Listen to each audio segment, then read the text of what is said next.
Good morning in Berlin and good evening from Melbourne, Australia. Welcome to the Bee Formless Flow Driven CEO podcast. And I'm super thrilled, I keep using the word excited, to talk to Julius Bachmann.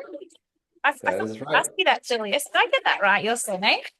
You did, very much so. Thank you very much. I'm glad to be here. Yeah, thank you. And I love Berlin. What an amazing city. So much creativity, so much innovation in your city. Um, Yeah, but that's not what we're here to talk about. I'm super thrilled because oh my God, you've got like all these amazing traits and dare I say skills about you. An executive coach, a writer, a musician, had an album out in 2024, Freedom. I think in brackets hope. I'd love to talk a little bit about that because I do love my yeah, music. And you're an entrepreneur dedicated to helping founders, investors, and leaders navigate that multi-dimensional challenge of entrepreneurship. But you've also got this amazing background as a venture capital investor and a tech CFO. And I love the fact that you bring that commercial lens, that practical lens, that leadership insight, but you're super human centered. And yeah, you've got this book coming out, which I feel like is going to be our central topic for today. And it's a project you're working on around how to care. right. So Yeah, tell us everything, Julius. I've just rambled off all this stuff about you. Not to mention you write for Forbes, you're Capital Sifted and Business Insider. But I'll hand it over to you just to kind of talk about everything that I've just reeled off. yeah. So I'll try to give like a chronological Yeah, love introduction it. to try to lay out how it all unfolded, right? Mm. So um you mentioned I started my career as a venture investor. That being said, but even before that, and for a very long time before that, I was always a musician. I had been in various bands. I'd been writing, dozens and dozens and dozens of songs at the time already. There's a guitar right next to me. You can't see it right now. Um, and and so stepping into the venture and tech investment and private capital scene here in Europe, I had always had this like other life where I would at night, play shows with my band in Berlin. In fact, there was this one time where my band and I were on tour, but I had to work through the week, so we would always leave a little bit early on like a Friday afternoon. So get out early, we'd get in the car, we'd drive around and like drive across the country, um, hit some city, play a gig at 8, then tear down our equipment, go to the next city. We would play 3 gigs in a row over the weekend. And then on Sunday night, we would go home like 6 hours on the highway back to Berlin. I would be in Berlin at like, I don't know, 7 a.m. And then at 9 a.m., I You'd would be be on my desk. funny. So going from like the muso into like the suit and being super Mr. Serious with all the like, yep, from Exactly. that kind of creative muso into the numbers and like, like I shouldn't say it like that, but you know what I mean, like, Yeah, and the very tech. much so. Yeah, and so there was one point where I thought, why is it that I'm trying to separate all of that?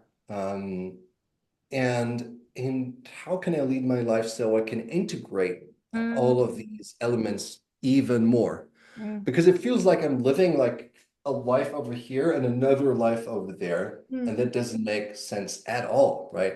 I want to own all of these dimensions, all of these facets, the creative facet, the professional facet, and bring that together because there's surely someone who's interested in a multidimensional person. That being said, I was a very junior person at the time, so I was just trying to conform to the system, right? Like fit into the slot that was Mm. made for someone like me. Um, and that was one of the transformational points for me where I said, well, I guess I could design my life so that it is a container that holds all of it, but together rather than separate. I And love. this is when I started to say, okay, so what is going to be my work going forward? I then quit my job as an investor. I then turned into more of an entrepreneur myself, or maybe at that point a freelancer where I'm just like doing different Thanks. interim CFO gigs, started coaching. And after a while, I realized after a while and some like serious kind of coaching education and certification, I hang out my shingles as a CEO coach. That's my work today, but integrated it in a way that all of my writing fits into my CEO coaching, and all of my songwriting as well. So it's all one. Now it feels like it's one life, Mm. right? Yeah, and this is like the origin story of me getting to the point that I'm at today. And one element that's very, very important in defining my life is I have a family, two little kids. How cute. Um, How so old? that on top, 1 and 3. Oh, very cute. Very young. Yeah, Like that'd be like very young. a juggle to fit it like it all in. Yeah. Oh yes. Mm. It feels really interesting, but also I totally relate. And I don't know about you, but I that's why I don't like the term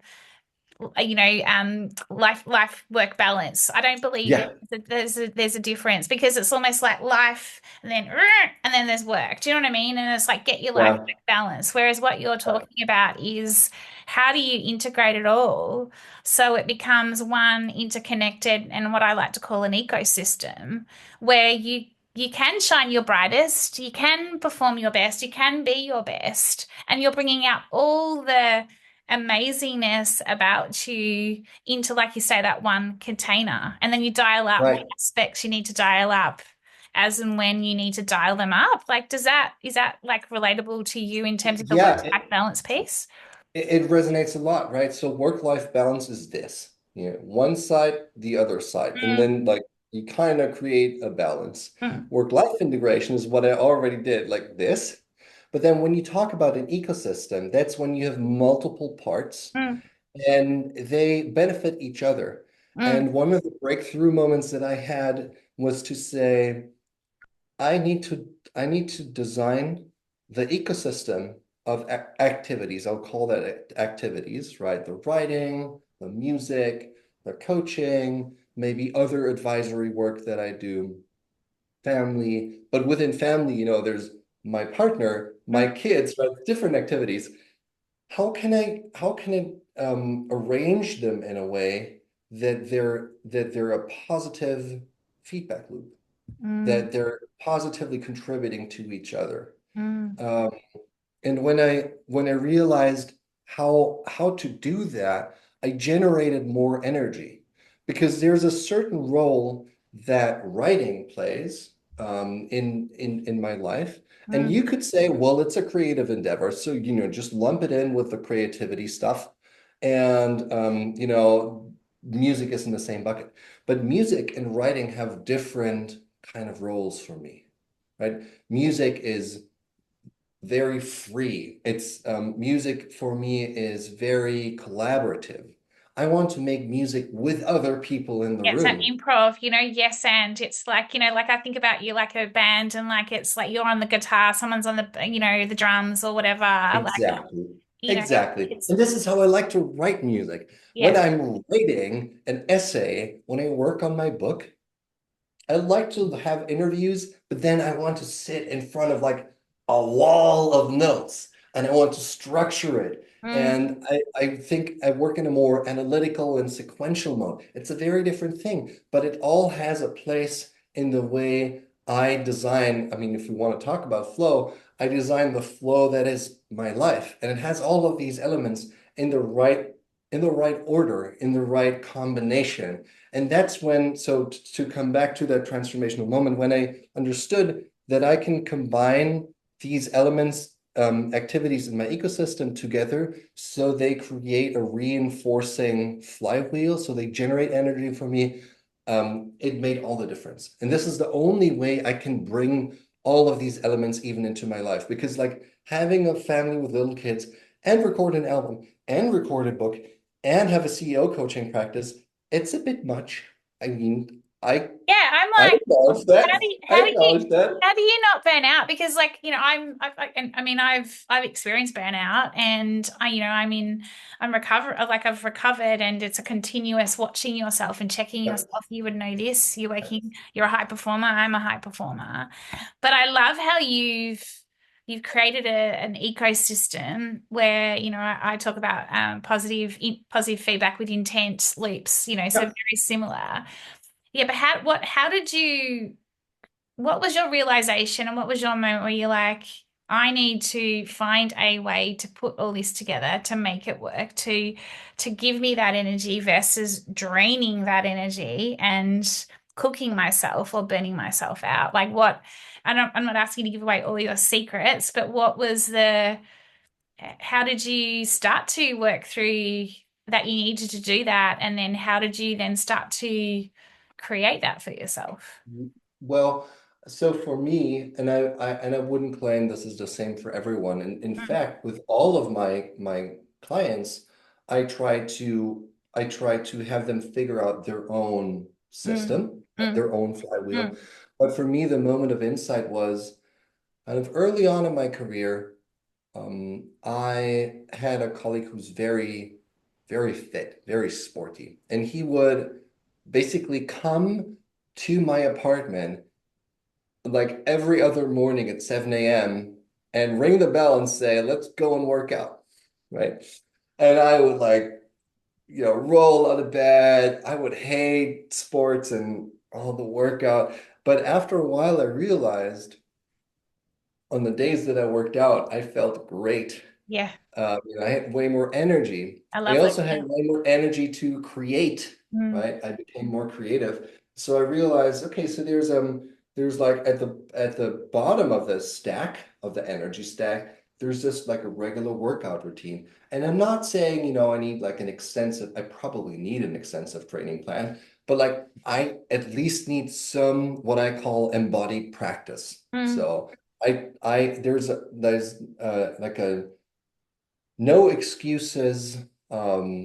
Every weekday, 90-minute block over lunch, mm, which is for embodied practice. Whether I go running, swimming, today singing, I need to do something with my body that yeah, activates my body. And from there, I then build. And then there is coaching, which is obviously, it also gives me energy, but there's writing, there's like the creative stuff. And so, but the moment of insight came from, oh, there's like these unlocking steps and they have to follow in a specific order. And it's the body level first, then comes the inspirational level. mm, And I really struggled hard with the hustle mm. culture of the startup ecosystem.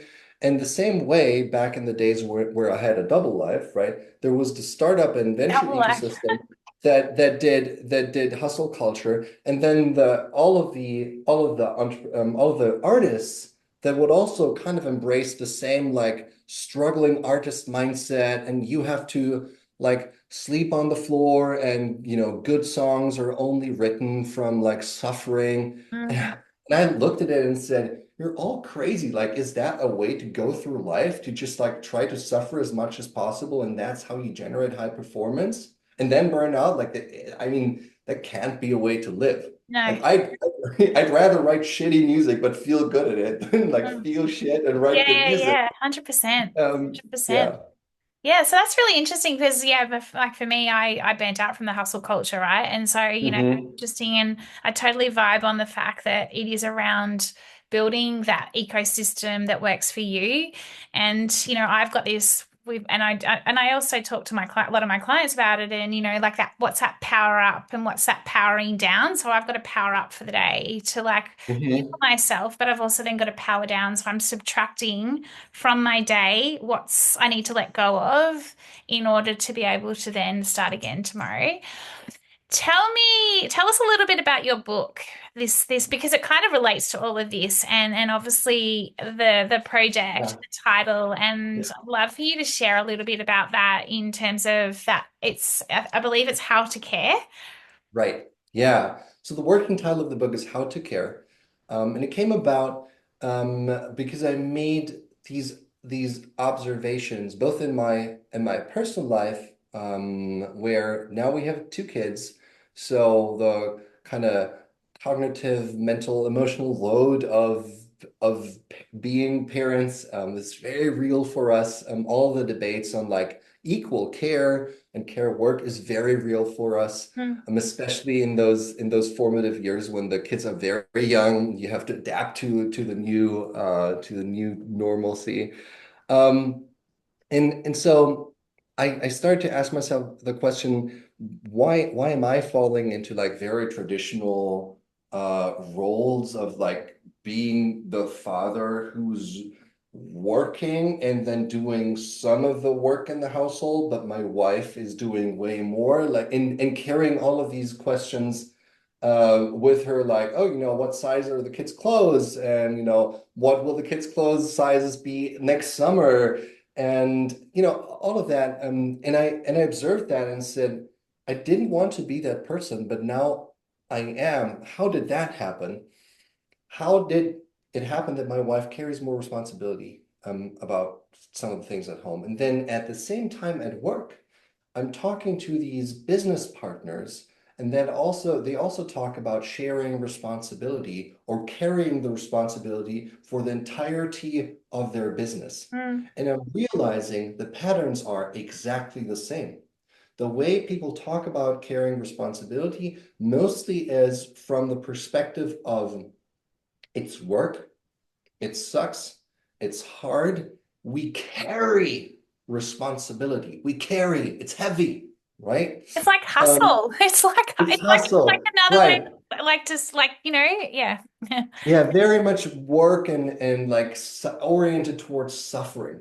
Mm. And and I first had that insight and thought, oh, that's interesting. You don't write a book because there's something interesting, right? But then one of the realizations I made was when we start orienting our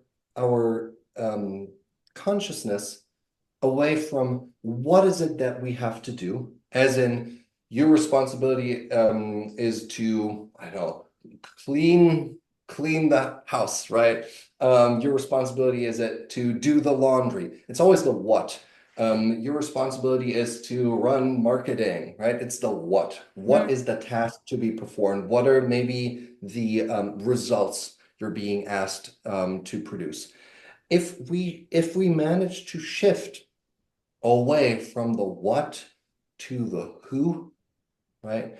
Then what we care about turns into who do we care for? It's the Mm. exact same word in English, but Mm. it has a very, very, very different ring and a different resonance in our heart. Mm. And so suddenly we're changing the way we're prioritizing the things we do, prioritizing our lives from what do we care about, which is typically a head activity, Yeah. a cognitive activity, to who do we care about, which is a heart activity. And it sorts out our lives in a way different fashion, right? So a lot of the to-dos, they just like fall by the wayside because we don't care about them anymore. We orient ourselves to Around the who do heart. we care?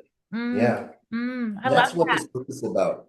Yeah, I love that. And have you been like working with clients on this like how approach as well yet, or is it that you're focused entirely on the book as the project, or are you using, I shouldn't say using, that's the wrong term, but is it from lived experiences? It sounds like it is from all Yeah. these lived experiences that you're Yeah. putting the book together. Yeah, so very much so. And the reason is that I found the book at work, Mm, right? It's not that I basically sat in a room and thought, what can I write a book about?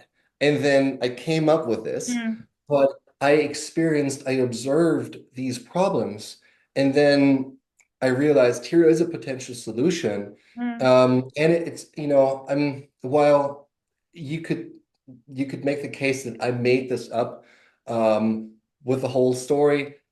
No, this is research backed. This is mm, real. mm. So when you look into the research on team interdependency, teams that depend on each other, that know how to coordinate well and that care about each other, they perform better, 100%. No, right? no, I could not agree more. It's like, it's for me, that's that collective, that's when you get them into that collective or that group flow state. It's where they're, Exactly. and I call it shining their brightest because they do care about each other. They care about, what is that? And it comes from a place of heart. It's not just head, it's not all just logic. It's, Exactly. you know, Exactly. it's that for me. Exactly. Yeah. And so I very much work on these things with my clients. Mm-hmm. Sometimes, and I think this is where we could get into like positioning, right? Sometimes it sounds a little different. So in a couple of weeks, I'm running a big workshop for one of my clients where he brings in his entire management team from different functions in different cities. And we talk about ownership culture. And we talk about what does it mean to like actually own like level. I have this framework. This I call it the level 1 2 3 framework, Mm-hmm. where a level one relationship is when we agree on certain things that we would work on, but I basically have to remind you all the time. You would say I'm micromanaging you because you're not doing your homework. You're not doing what you committed to do. That's a level one. I basically need to pull, right? Mm. Then, what typically we describe as taking ownership or taking responsibility of the tasks is what I call level two, where we agree on like, here are the things that you do, here are the things that I do in our working relationship, and we do it on time. It's delivered. We put it together. We ship our package. Done.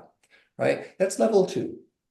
But then, because I work with entrepreneurs, level two typically is not enough because what you really need for ownership is level three, where you say, "Well, Julius, we said we do it by then, but I also noticed, I don't know, the context has changed of our project, so I think we should actually work at, turn the switch into green color, and also the package has to have another size. And I think it might more sense to deliver it a week earlier. Can we talk about this? This is level three. This is real entrepreneurial ownership, Yeah. right? And Organized so chaos, I call that. yeah. No, but being proactive and being entrepreneurial Mm, and forward looking mm, with the things that we do, mm, thinking big picture, whatever you want to call it. But many clients want their teams to be more proactive and more entrepreneurial, but they struggle to find language for it. So mm, what I do with my clients is to work on stuff like that, to mm, help them to help them raise awareness with their teams, what mm, this is about. But then also, so that's step one, level 1 2 3, and mm, raising awareness. But then also strengthening interdependency and strengthening the relationship quality within the teams so that people actually start to care about who the person is that sits behind the role. Whether I'm the chief marketing officer or the chief financial officer or whatever my role is, I'm Julius. I'm a human. Can we mm. connect as humans? And then we start caring about each other so we don't let each other down. That's the other type the other type of work that I do with teams. I love that because that for me is all around it's that chemistry, right? Yeah. It's understanding the person beyond just a transactional relationship. Like Yeah. it's understanding more and it's all around that, how to care and how to nurture and nourish your team. And it can go horribly wrong or it can go horribly right when you're not horribly right's the wrong word, but it can go amazingly right. I can't believe I just said horribly right. But if you add that element of, for me, it's that heart-centered, it's coming from a place, a soulful place, it's coming from a place of giving a shit, it's empathetic, it's all of those sorts of feels that we quite often sometimes when we're in this kind of when you're at that point of like a level three as an entrepreneur, you've got, so many different things going on. That's the magic. If you can land that how to care, that is when you, and I don't know if you're familiar with the term purple patch, but that's when you get into your flow state and everything just Right. happens effortlessly. Yeah, it's for me when a band starts to vibe, when they're Yes. like, okay, you get Yeah. that they're in the zone, Yeah. right? That's Totally. when that's how I think about it, obviously from my kind of musical background. But the thing is, this is a way to connect working from the heart with actual performance. You know, 100%. this is not Wait, wait. touchy-feely, No. just dancing Yeah. together. No, this connects to real performance because the team will deliver better outcomes. And I Yeah. think that's very, very important when working with businesses to be able to say, look, I mean, I'm not making this up. This is real, it's scientifically validated, and it will make your team better. Um, and I think one of the reasons why I may have a little bit of like trust and a carte, I never have a carte blanche, but I have a little bit of kind of trust deposit when coming in the door is I often come recommended from investors. Mm, So when your investor says, "Hey, B, you might want to work with Julius. We've known him for years. He has done good work with our other portfolio companies." And then I come in the door and first like say a couple of things about like performance, but then really quickly, we're moving the conversation to more of the heart-centered things. Um, then you realize, oh, apparently both is possible, right? But when some other coach would, advertise online and say, well, work from the heart, it's not as attractive to like a hard-nosed private equity CEO. no, and I think you're totally right, and I think it's generally understanding what the issue is or what the challenge is that the business or the entrepreneur is facing. And you're right, it's kind of being very clear and being clear that there will be an outcome, but being able to, and I think this is when, and I'm not sure about you, but I think this is when your intuitive abilities come into play here, because I've got a bit of a superpower, and I can walk in my client's shoes, and I have no doubt you can as well. And so you know how to very quickly read someone and know, okay, well, I need to have started this way, but I'm going to then pivot and bring in, like you say, that heart-centered in a way that's not, um, dare I say it, confrontational or make them feel uncomfortable, but then Mhm. they almost get illuminated themselves and start to go, oh, yeah, I hadn't thought about it that way. And they put the two and two together. Like they end up putting Right. two and two together, even though that's your whole motivation with working with them to do so. Yeah, and I think you're making a very, very important point about the nature of change and the way coaching actually unfolds, Mm, like the coaching becomes productive and effective, mm, is that while oftentimes we enter the conversation from a cognitive perspective, like the way we land the plane is from the cognitive level, the way we actually spark transformation is that we manage to help the client connect whatever they're thinking about with what they're feeling, because that's where the energy comes from, mm. right? And that's what I'm trying to do. I obviously, when I start with a client and they don't know me yet, then we talk about their direct reports. We're talking about their key stakeholders, the way the strategy is set up and their business model and blah, blah, blah, blah, blah. And those are all head topics. Yeah. But then what I'm trying to understand is A, where do we have the most leverage? leverage in the sense of Mm, if you know from the typically my clients come in, they have 10 to 15 topics that they want to solve, right? At the same time, preferably. But we can only ever work on like one at a time. So I'm trying to identify the ones where if we pull that lever with pretty high confidence, we are going to already solve like a couple of other downstream issues that are connected to the first problem.